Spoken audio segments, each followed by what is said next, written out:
this gentleman right here. Tell me your name one more time. I apologize. I just met him. No disrespect. What is it? It's Chris J. Chris J. Give it up for Chris J. Ladies and gentlemen. They told me I was doing this in a broom closet. I didn't know there's going to be this many people. I'm nervous. I'm going to cosplay in the corner. I'm going to cosplay, guys. I'm on the spectrum right now. I'm sorry.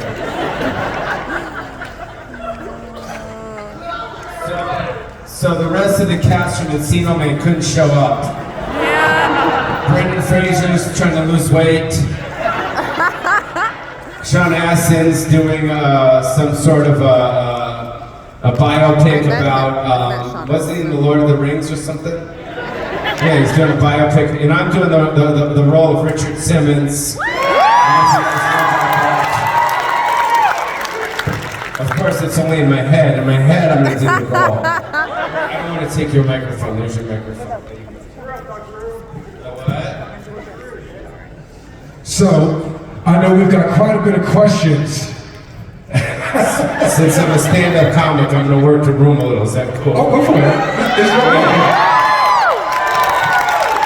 There's a lot of women here tonight, so in the afternoon. In the afternoon, they've been taking pictures with me, and they haven't really. They have guards and stuff around, so they can't really put their arm around me, and that's not what.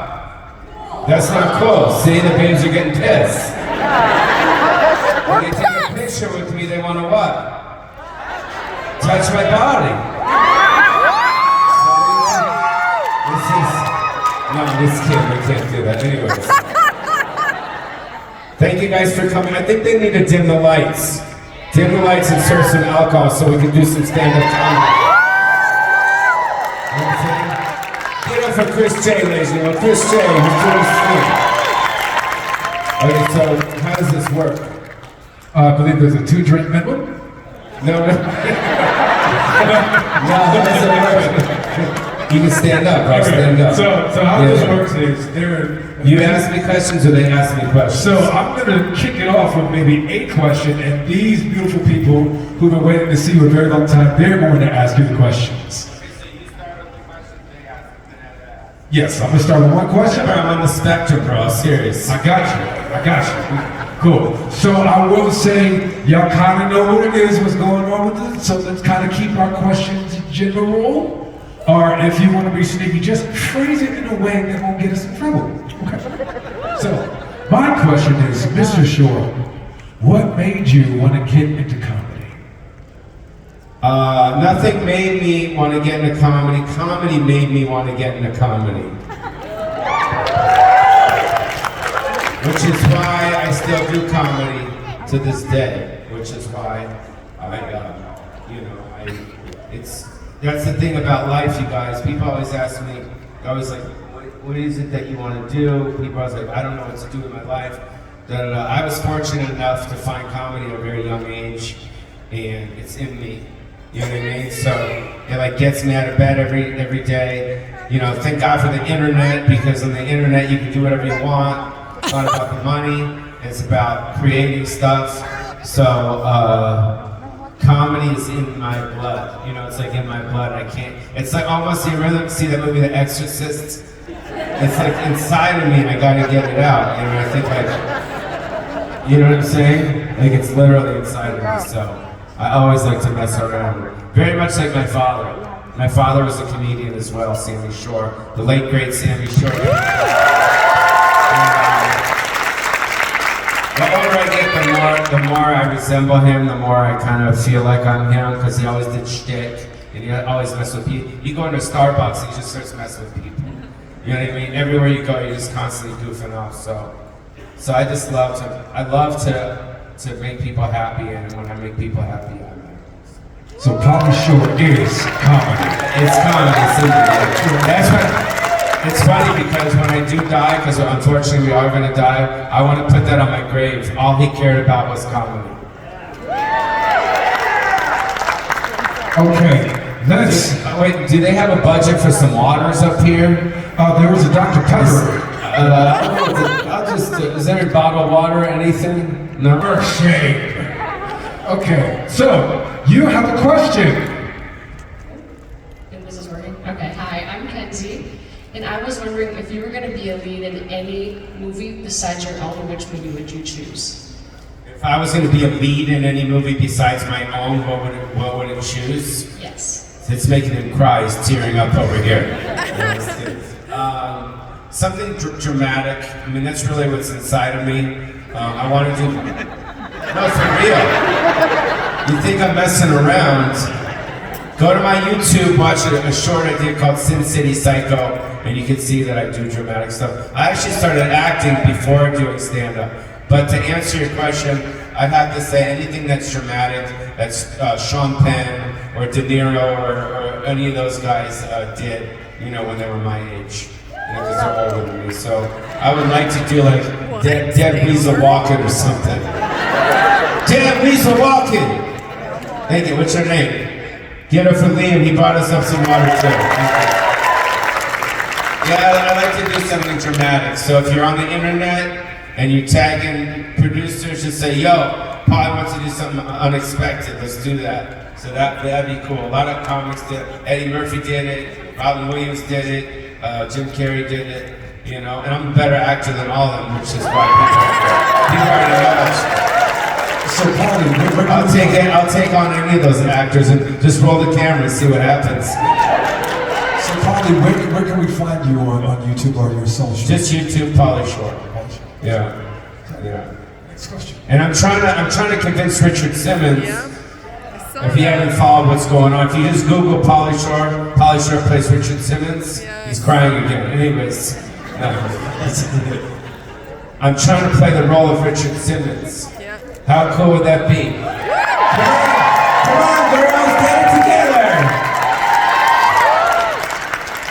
Oh, wow. Oh, thank you so much. What's your name? Carolyn. Thank Carolyn for giving me some vodka. We need some vodka. Any kids here under age that want to drink? No, I'm just kidding. Sorry. Go for it. So I just want to say, first of all, thank you for what you and your family have done for the Comedy Store and comedy in general. Thank you for that. So, and my name is Julie. Before you ask the question, let me explain to people that might not know what you're referring to.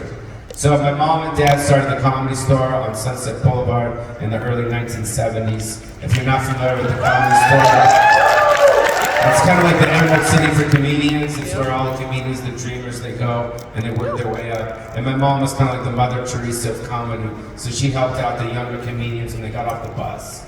You know, David Letterman, Robin Williams, Jim Carrey, Roseanne Barr, you know, Howie Mandel. They all came to see my mom, so they all babysat me. Arsenio Hall, Sam Kinison, Paul Mooney, all of them. So my mom was a very great legend, and so was my father. So that's how I got into the business. They raised me there, but yeah, the Comedy Store is a beautiful place. If you ever come out to Los Angeles and you want to see some good comedy, go to the Comedy Store. It's really cool. Okay, now the second part of the question. So I'm going to ask you about some of your current comedy friends.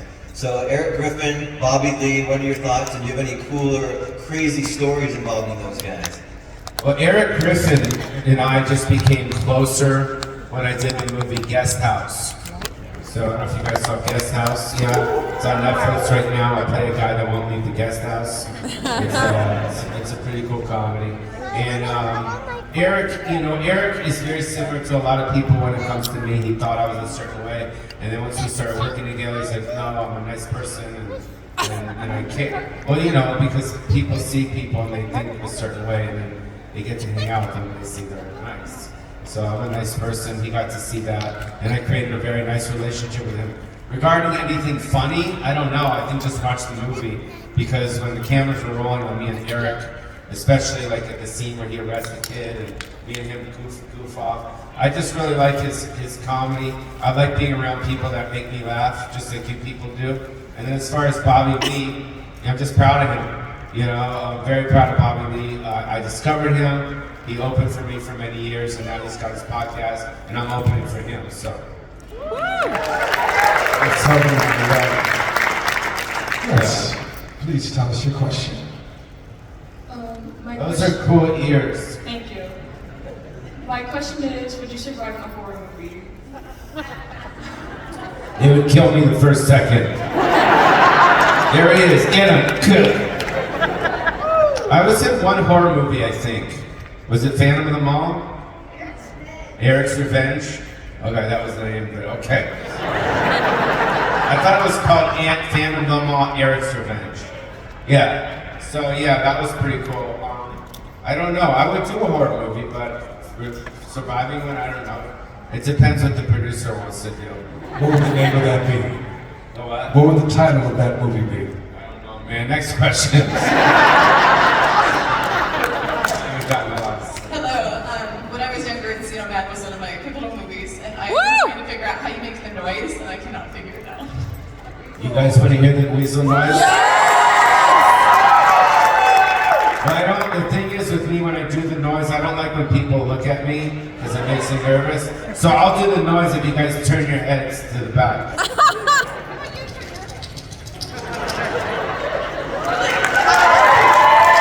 Wait, can we turn it? Did you hear it good?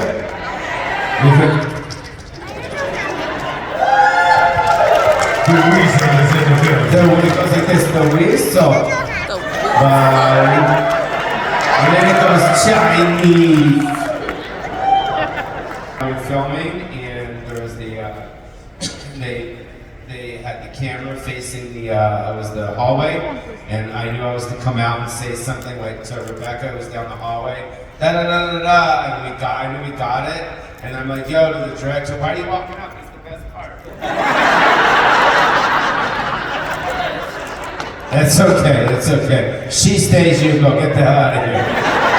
No, so I remember we had gotten the take, and as a comedian, you always want to kind of like try something new, you know what I mean? So I'm like, just keep rolling, and then that's when I did, because I was wearing the pajamas, and at the time, you know, it reminded me of Steven Tyler, because he always wore like leopard stuff. So when I came out, I just went, Steven Tyler Beaches, Steven Tyler Beaches. And I ran back in, and that was like, you know, even Steven Tyler likes it. He told me like that.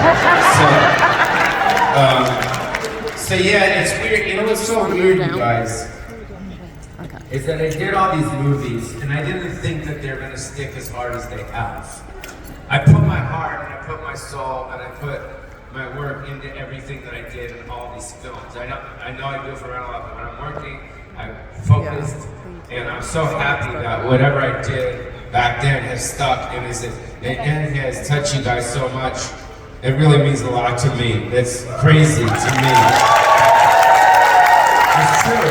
No, but it's true. It's weird. It's just like going out in public and people know me still, and they're like, "Oh my God!" And when people approach me, it's this that I feel.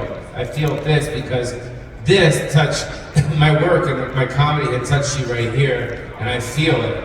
You know, so thank you so much for reciprocating my heart when I put it in my work, because I can't put my heart into it. I work as a stand-up. When I go on stage, every show's different. Real stuff. Next question. I was wondering about your experience with Pinocchio, a true story. Father, I came to be my own. I had the whole world to see.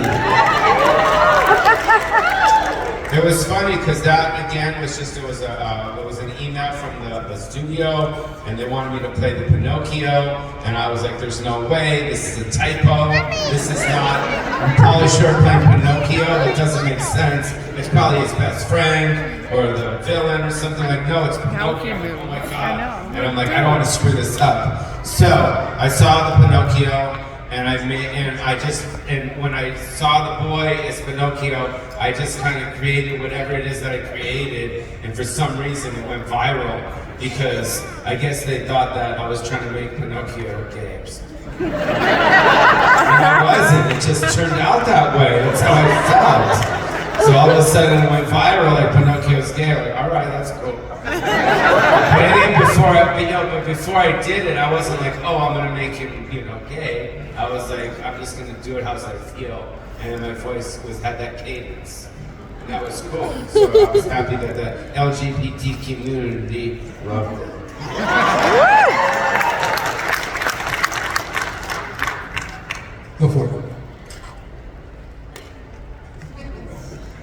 She already What was asked your me that favorite question. part in Pinocchio? I'm sorry, what? What was your favorite part in Pinocchio? My favorite part of Pinocchio? Oh man, I don't know. It was just one part. It was just one, it was the whole thing. There wasn't like a particular, you tell me your favorite part. Someone's calling. What was your favorite part of Pinocchio? Father, when can I leave to be on my own? Yeah, exactly, little gay boy. Little gay boy. Oh my god. Father, I came to get my own. I have the whole world to see. So first off, thank you for letting me lease the juice.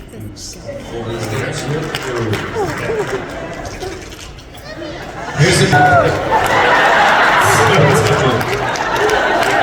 Sorry. The what? It's fun, right? Thank you. I have fun. Okay, sorry, what is it? Oh, you're good. So, in a 2014 interview, you expressed some disappointment about not being known for your more recent works. So, obviously with the writer's strike and everything going on, what are some of your independent works that are a little more recent that you are proud and like to be remembered? Yeah, the last 20 years, that's all I've been doing is my own stuff. You know, I get cast once in a while, do other things.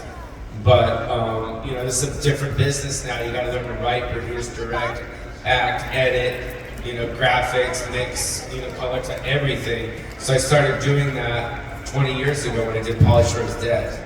And to me, Pauly Is Dead is my best film. I mean, that is like a real, that's blood, sweat, and tears if you haven't seen it. Anyone seen Pauly Is Dead? Yeah. It's fun. How many people have not seen Pauly Is Dead?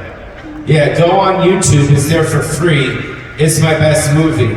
Basically what happens is, I fake my death to become famous again, right? And then people find out I'm passed, I'm dead, and then everyone's really sad. And then they find out it was a joke, and then they feel that I'm alive, and then people really want me dead. So then I wind up going to prison, and I wind up sharing a cell with like Tommy Lee or something in there, right? And then while in prison, I learned how to become a really good actor. And at the end of the movie, I'm like doing dramatic stuff. And it's Other cons that you've been in? Tony Danza. No, I'm like you people. I grew up with these people, so when I see them, I get excited as well. You know, I'm generally a fan of people that I think that are funny or talented or stuff like that. But I don't know, Joel McHale's here. He's a friend of mine.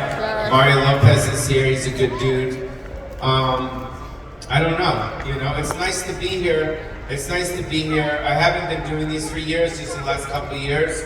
And I don't think I'll ever stop doing them because I see your guys' faces when you come up to me at the table or around, and it makes me feel real good. You fill my heart. So I didn't know what to expect from these places.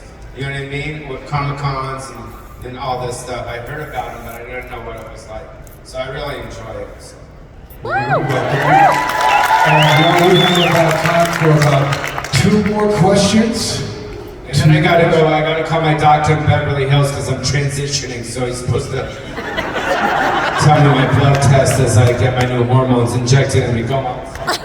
One of my favorite scenes that you did was in Son-in-Law, where you scream and the turkey dies. I thought that was so funny. But my question is actually from my mom back there. Hi, Mom. It's her 61st birthday today, and I asked her if she had a question, and she goes, "Yeah, I have a question. Is he gonna marry me?"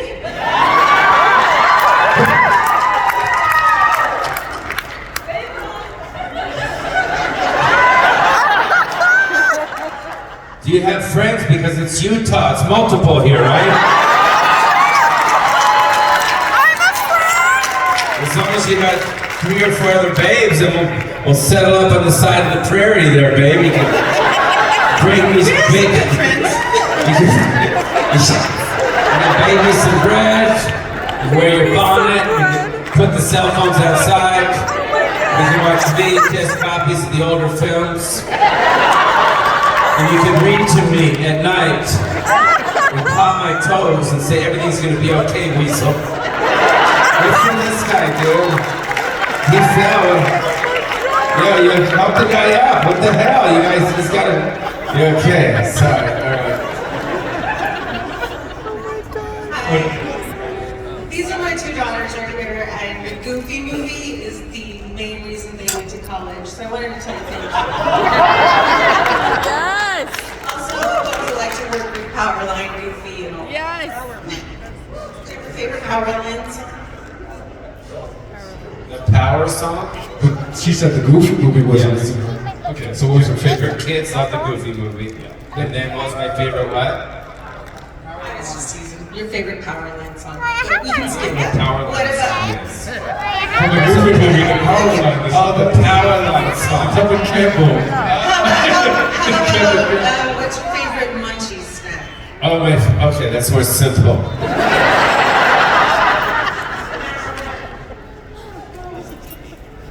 My favorite munchy snack. That's it. You know what? So, because I don't like to feel bad because if you eat junk food, your stomach feels bad after. So, I've been having a lot of carrots and celeries with blue cheese dressing.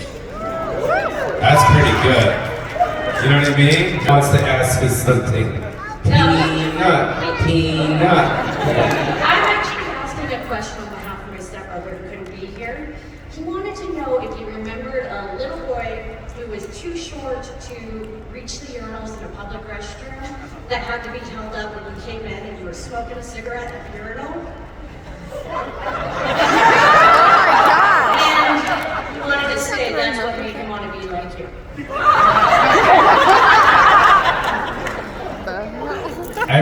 No comment, right? Hey, it was like 30-something years ago. You're good. Oh, 30 years ago. Okay. Oh, yeah, I remember that. Peanut. Let the peanut ask me a question. Peanut! You gotta pick her up.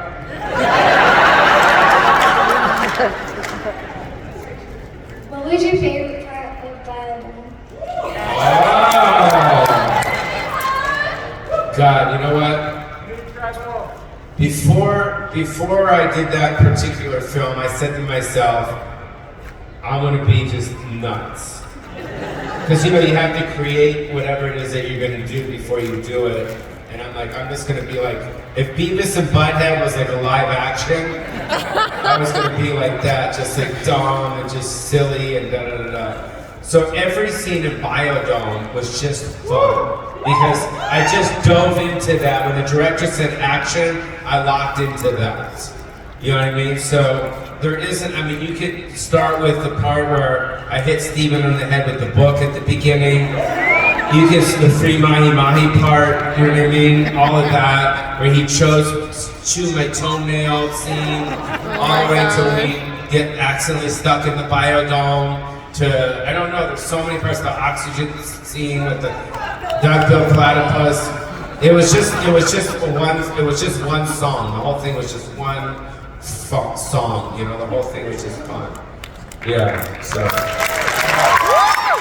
Ladies and gentlemen, I want y'all to give a great, big Wait, one sec, I got one more thing to say. Give it up for my man right here, please, right here. Give it for Dan, the people in charge of this here. This is my first time ever coming to Utah to do it, so thank you, Dan. And the staff working the lights that turned them down. Give it up for the guy in the back that turned the lights down with the ponytail. It's out there vaping. It's turning for him. But either way, you know what? Forget this place, forget Wise Guys, forget that, all that stuff. I love you guys here in Utah. I've been coming up here for 25, 30 years, and you guys have always been really nice to me. Wherever I go here, people are really nice in Utah. And I do like it up here, and you guys are really sweet, so don't worry about the whole, 7 wives thing, That's just part of it. You guys are great. Thank you guys for coming. Respect. Have a great holiday. And if you want to see my indie films, they're fun. They're on YouTube. And thank you. Be safe, and I hope to see you guys again.